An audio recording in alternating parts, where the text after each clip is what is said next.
សូម្បីតែសត្វស្រមោចមិនស្មើនឹងរូនដំរីពេលដែលដំរីដើរជន់សម្បុករបស់វាក៏ស្រមោចតដៃនឹងដំរីដែរស្រមោចមិនអត់ធន់ជាមួយដំរីទេបងអូនគាត់ថាបងអូនត្រូវពិចារណាសត្វស្រមោចគ្រាន់តែជាបងអូនសត្វស្រមោចទោះបីយើងយកស្ករទៅដាក់ក្បែរសម្បុករបស់វាហើយយើងព្យាយាមទៅកំទេចសម្បុកស្រមោចក៏ស្រមោចតដៃជាមួយយើងដែរសត្វស្រមោចមិនរត់មករកស្ករចោលសម្បុកនោះទេបងអូនវិភាគនេះមានន័យថាបងអូនអន់ជាងសត្វស្រមោចទៅទៀតបងប្អូនស្ដាប់នឹងវិភាគពីការវិភាគរបស់កម្មនិថាសូបន្តិចក្នុងនេះខ្ញុំយក6ចំណុចរបស់កម្មនិថាសូដែលបានវិភាគពីរឿងចំនួនរវាងកម្ពុជាហើយនិងថៃឥឡូវសូមបងប្អូនទាំងអស់គ្នាចូលទៅមើលកម្មនិថាសូទាំងអស់គ្នាតែម្ដងនៅក្នុងចំណងជាងថាមានបងប្អូនបានសួរឯការដ៏ល្អបំផុតសម្រាប់ប្រទេសកម្ពុជាដើម្បីឲ្យបានឆ្ពោះទៅមុខនេះកម្មនិថាសូនិយាយពីផែនការដែលល្អបំផុតសម្រាប់កម្ពុជាបានឆ្ពោះទៅមុខក្នុងនោះកម្មនិថាសូបានលើក6ចំណុចការវិភាគរបស់កម្មនិថាសូឥឡូវខ្ញុំឲ្យបងប្អូនទាំងអស់គ្នាស្ដាប់ចំណុចទី1ដែលកម្មនិថាសូបាននិយាយកម្មនិថាសូនិយាយក្នុងចំណុចទី1ថាបញ្ឈប់ក្នុងការមានចំនួនជាមួយនឹងប្រទេសថៃយើងមិនអាចវាយខ្លាដែលខ្លាំងជាងយើងឆ្ងាយបានទេប្រទេសថៃបាននិយាយថាពួកគេនឹងសាងសង់របងប្រវែង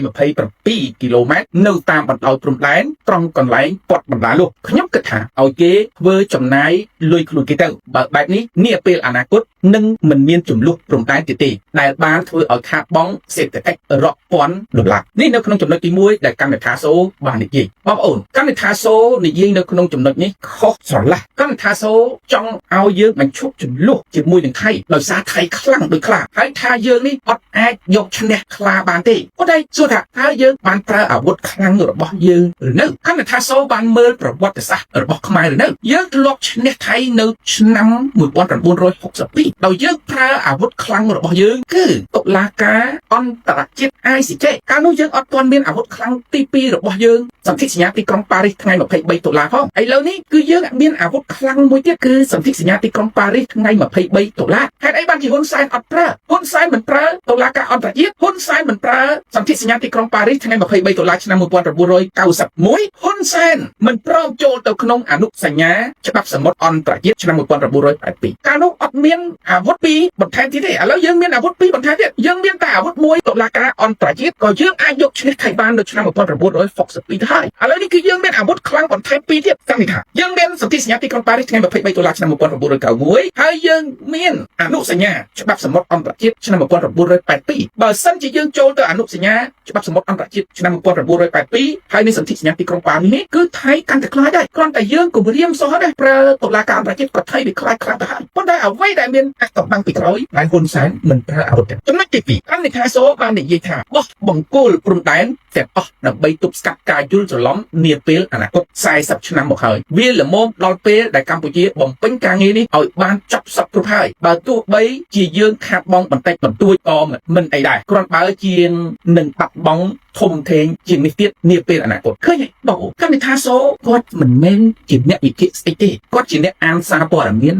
ប៉ុន្តែគាត់គ្មានទេពកោសល្យក្នុងការវិភាគទេឥឡូវគាត់ថាបោះបង្គោលព្រំដែនអត់ដើម្បីទប់ស្កាត់កុំឲ្យមានការយល់ច្រឡំទៅអនាគតបោះមក40ឆ្នាំហើយវាល្មមចប់សពគ្រប់ហើយណាគាត់អត់បានស្រាវជ្រាវយកមកសរសេរបង្គោលព្រំដែនដែលបោះជាមួយហ៊ុនសែននេះមិនមែន40ឆ្នាំទេបងប្អូនជាពលរដ្ឋតែបោះក្រោយអនុសារណៈយោគយល់គ្នា MOU ឆ្នាំ2000ឆ្នាំ2001តែក្រោយឆ្នាំ2001នេះតើបង្កើតគណៈកម្មការព្រំដែននេះតើអញ្ចឹងរយៈពេលប្រហែលរយៈពេល20ឆ្នាំជាងតែប៉ុណ្ណោះប៉ុន្តែហេតុអីបាននៅក្នុងកំឡុងពេលដែលបោះបង្គោល20ឆ្នាំជាងនឹងមិនព្រមប្រើយន្តការអន្តរជាតិតុលាការអន្តរជាតិដែលយើងធ្លាប់ឈ្នះថៃមិនព្រមប្រើយន្តការសន្ធិសញ្ញាទីក្រុងប៉ារីសថ្ងៃ23តុលាឆ្នាំ1991ប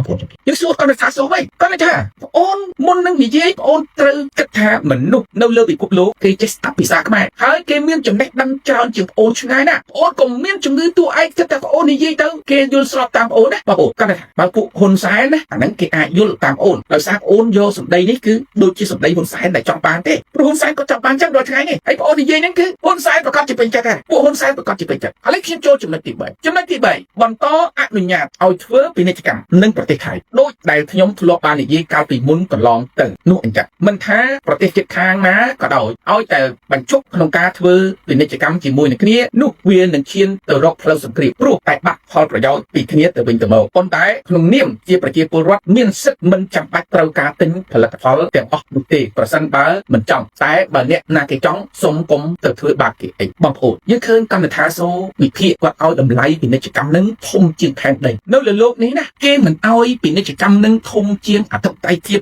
បូរណភាពទឹកដីរបស់គេទេសូម្បីតែសត្វស្រមោចមិនស្មើនឹងរូមដំរីពេលដែលដំរីដើរជន់សម្បុករបស់វាក៏ស្រមោចតដៃនឹងដំរីដែរស្រមោចមិនអត់ធន់ជាមួយដំរីទេបងអូនគាត់ថាបងអូនត្រូវពិចារណាសត្វស្រមោចគ្រាន់តែជាបងអូនសត្វស្រមោចទោះបីយើងយកស្ករទៅដាក់ក្បែរសម្បុករបស់វាហើយយើងព្យាយាមទៅកំទេចសម្បុកស្រមោចក៏ស្រមោចតដៃជាមួយយើងដែរសត្វស្រមោចមិនរត់មករកស្ករចោលសម្បុកនោះទេបងអូនវិភាគនេះមានន័យថាបងអូន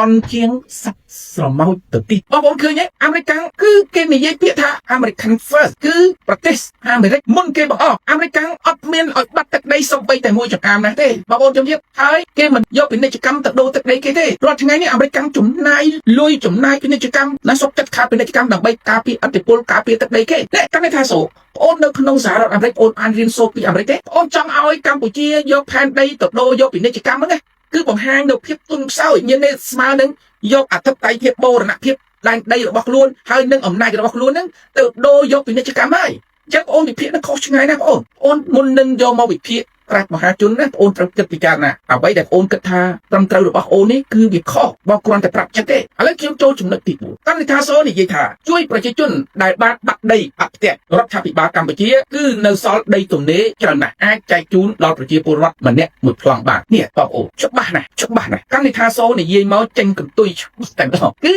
យុទ្ធសាស្ត្រកាត់ដីដូរអំណាចរបស់ហ៊ុនសែនយុទ្ធសាស្ត្រកាត់ដីដូរសន្តិភាពរបស់ហ៊ុនសែននៅលើពិភពលោកនេះគ្មានអ្នកណាគ្មានប្រទេសណាមួយកាត់ដីដូរសន្តិភាពដោយត្រកូលហ៊ុនសែនទេអានេះយុទ្ធសាស្ត្រនេះហ៊ុនសែនធ្លាប់លេងជាមួយយួនទៅហើយធ្លាប់កាត់ដីភូមិហេសំរិនដើម្បីដូរយកអំណាចទៅហើយធ្លាប់កាត់ដីបែកខាងកើតសមុទ្រកោះត្រល់ដើម្បីដូរអំណាចទៅហើយហ៊ុនសែនបានទៅកែផែនទីបោនຂະຫນາດ1លើ100,000ទៅជាផែនទីຂະຫນາດ1លើ25,000ទៅហើយអានេះគឺល្បិចកាត់ដីដូរអំណាចដូចខ្ញុំបានព្យាករពេលមុនចាត់ថាហ៊ុនសែនចុងក្រោយនឹងមិនប្តឹងទៅតុលាការអន្តរជាតិទេហើយមិនប្រើយន្តការអន្តរជាតិនឹងប្រើ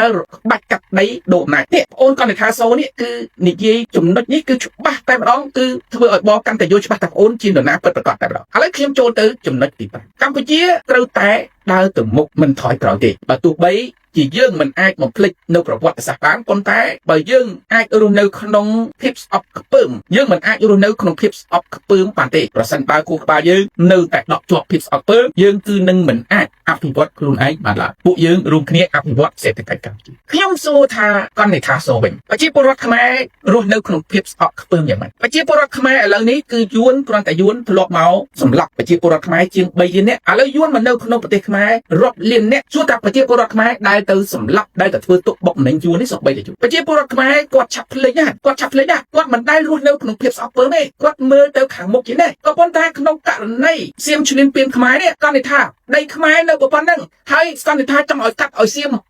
មដូរនឹងពាណិជ្ជកម្មដោយកណ្ឌិថានិយាយណាអញ្ចឹងថ្ងៃក្រោយឡើងសៀមចង់បានដីខ្មែរទៀតសៀមធ្វើចឹងទៀតកណ្ឌិថាគិតធ្វើមិនដែរយួនធ្វើចឹងទៀតយូរមិនអស់ទឹកដីខ្មែរទេនៅក្នុងរដ្ឋធម្មនុញ្ញខ្មែរបានចែងច្បាស់ណាស់កណ្ឌិថាជនណាក៏ដោយដែលកាត់ទឹកដីឲ្យបរទេសមួយចំណែកណាគឺជាជនក្បត់ជាតិនៅក្នុងមាត្រា440ច្បាស់ណាស់ចឹងចំណុចនេះគេចោទប្អូនថាជនក្បត់ជាតិណាកុំជឿចាក់ព្រោះប្អូនវិភាគមកចូលលក្ខណៈជនក្បត់ជាតិក្នុងច្បាប់ក្រមព្រហ្មទណ្ឌរបស់កម្ពុជាស្ដីអំពីជនក្បត់ជាតិជនណាដែលកាត់ដីមួយចំណែកណាឲ្យបរទេសគឺជាជនក្បត់ជាតិឥឡូវខ្ញុំចូលទៅចំណុចទី6ដែលកម្មថាសូបាននិយាយគោលដៅរយៈពេលយូរអង្វែងរបស់យើងគឺត្រូវមានគោលនយោបាយសន្តិសុខដែលអាចទប់ស្កាត់នឹងតុល្យភាពអ្នកជិតខាងរបស់យើងប្រសិនបើអាចទៅរួចយើងត្រូវចងសម្ព័ន្ធជាមួយនឹងសហរដ្ឋអាមេរិកដើម្បីការពារខ្លួននៅពេលអនាគតយើងមិនអាចអនុញ្ញាតឲ្យឆ្នាំ2025នេះកើតឡើងសារជាថ្មីម្ដងទៀតបានទេកណ្ឌិថានិយាយថាឲ្យគណៈបកប្រជាជនឲ្យហ៊ុនសែនទៅចងសម្ព័ន្ធអាមេរិកកណ្ឌិថា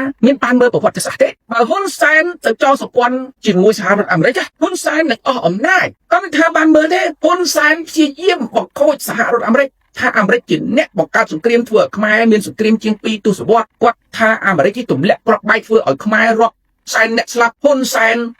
ទៅវាយអាគាររបស់សហរដ្ឋអាមេរិកនៅរៀមកំទេចចោលហើយដាក់លានដ្ឋានយោធារបស់ចិន ហ៊ុនសែនប្រកោសប្រកាសឲ្យទាហានរបស់កម្ពុជាកំទេចអាវុធរបស់សហរដ្ឋអាមេរិកហ៊ុនសែនបានទៅនិយាយជាអន្តរជាតិនៅទីម៉ូខាងកើតថាអង្គការសហប្រជាជាតិនេះបើអត់ហ៊ុនសែនទេគឺនឹងបង្កើតសង្គ្រាមស្រុកខ្មែរបាត់ទៅហើយសួរតែហ៊ុនសែនចង់ធ្វើសមាហរណកម្មប្រទេសកម្ពុជាឲ្យចូលជាមួយនឹងប្រទេសសេរីទេមិនអាចទេហ៊ុនសែនទៅចាប់ដៃតកុំនេះព្រោះហ៊ុនសែនដឹងច្បាស់ថាបើសិនជាប្រទេសកម្ពុជាអនុវត្តលទ្ធិប្រជាធិបតេយ្យគឺត្រកូលហ៊ុនសែននឹងត្រូវខ្សឹងខ្សែអញ្ចឹងបងអូនវិភាគមកដូចអត់អ្នកតាមដាននយោបាយបងអូនវិភាគមកខុសស្រីឡា6ចំណុចរបស់កណ្ដាថាបង្ហាញច្បាស់ថាកណ្ដាថាគឺជានរណាសូមបងប្អូនទាំងអស់គ្នាពិចារណាទៅតាមការ